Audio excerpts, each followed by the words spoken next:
ஆத்துக்கு பக்கம் ஆத்து சுரக்கிற ஊத்துக்கு பக்கம் யாரோ வச்ச தென்ன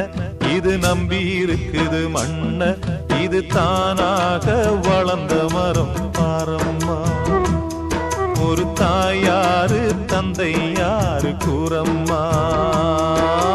ஆத்துக்கு பக்கம் ஆத்து சுரக்கிற ஊத்துக்கு பக்கம் யாரோ வச்ச தென்ன இது நம்பி இருக்குது மண்ண இது தானாக வளர்ந்த மரம்